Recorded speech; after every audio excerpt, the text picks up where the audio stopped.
जुल्म की लड़ाई हम लोगों ने लड़ने का काम किया, तो हमने कोशिश की आपकी आवाज बनने की। अब आप कोशिश करो हमें ताकत देने की। अगर आपने ये कोशिश कर ली, भाई सेंसर वहां खड़े हैं, मैं जिम्मेदारी से कह रहा हूं, अगर आपने ये कोशिश कर ली और अगर आपने एक मौका बड़े पैमाने पे नहीं छोटे पैमाने पे भी आजाद समाज पार्टी को दे दिया, भीम आर्मी को दे दिया, तो आप याद रखना, जब मैं अपने यहाँ चुनाव लड़ रहा था मुझसे कहते थे क्या करेगा अकेला चंद्रशेखर, तो मैंने कहा था कि डॉक्टर अंबेडकर भी अकेले थे, मान्यवर काशीराम साहब भी अकेले थे और चंद्रशेखर भी अकेला। एक मौका मिलने दे तो बताऊंगा पार्लियामेंट में, अगर इस नीले पटके वाले ने अपनी अलग पहचान ना बनाई तब आप कहना। और आज आप देखो कि पार्लियामेंट जब चलती है, मैं आसिया गया, इटली गया, मैंने एक संकल्प किया था पूरा करने का। हमारे धर्मगुरु हैं संत रामानंद जी महाराज जो शहीद हो गए थे, उनकी उस धरती पे जाके नमन करने का मैंने संकल्प लिया था।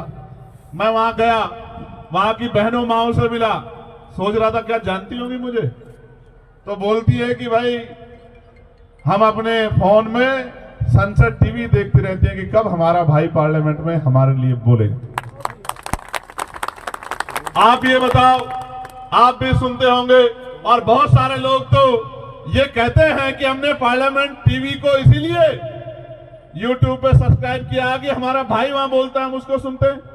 आप ये देखो, भोजन माता, आशा, आंगनबाड़ी, सफाई कर्मचारी, ठेके पे कर्मचारी, सरकारी कर्मचारी, दिल्ली सिविल डिफेंस वाले, कोई ऐसा पुलिस के लोग, दिल्ली पुलिस हो चाहे देश की पुलिस, उनके मॉडर्नाइजेशन की बात, होमगार्ड की, ग्राम के चौकीदार की, सब लोगों की बात, नौजवानों की बात, रोजगार की बात, महंगाई पे मार की बात, जो जनता पे पड़ रही है, सारी आवाज हमने पार्लियामेंट में उठाने का काम किया।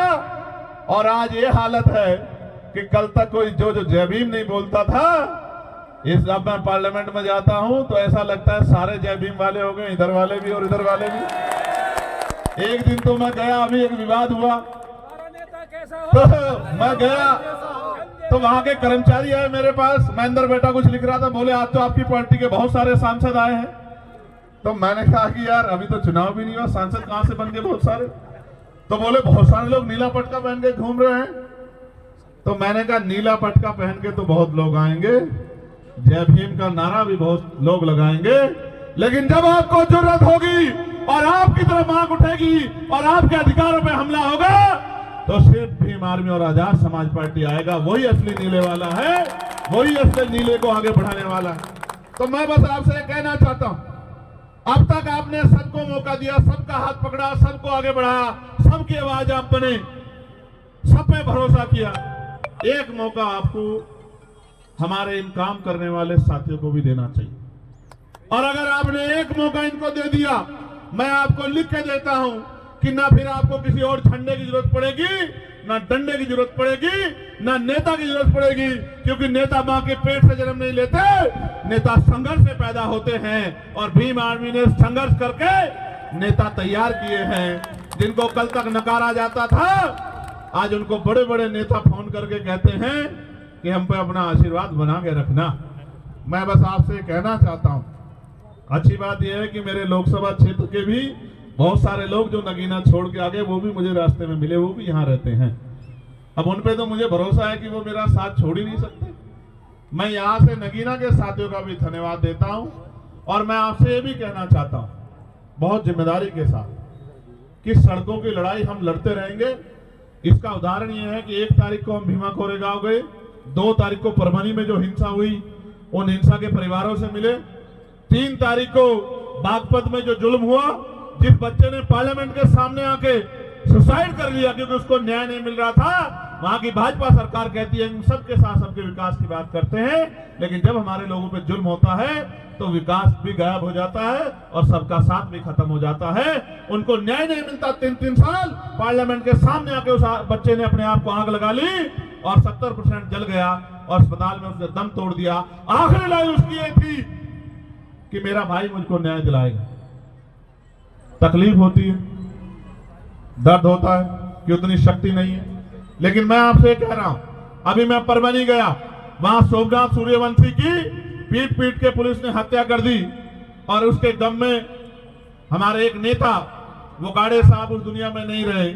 महिलाओं को पीटा, नौजवानों को पीटा, बहनों को पीटा, घर में घुस के बच्चियों को पीटा सरकार के इशारे पे। तो हमने कहा 17 से मोर्चा निकलेगा। आप शक्ति देखो किसे कहते हैं। मैंने कहा 17 से पैदल मोर्चा निकलेगा परभनी से और मुंबई मंत्रालय तक। तो कल चीफ मिनिस्टर के यहाँ से फोन पहुंच गया कि 6 तारीख को, मैं झूठ नहीं बोलता, आप पता करा लेना, 6 तारीख को दोनों परिवारों को मुख्यमंत्री ने बुलाया है कि मुख्यमंत्री जिनसे मिलना चाहते। इतनी शक्ति का निर्माण आज आपने पूरे भारत में कर लिया है कि आपकी एक आवाज पे सरकारों को सोचना पड़ता है। आप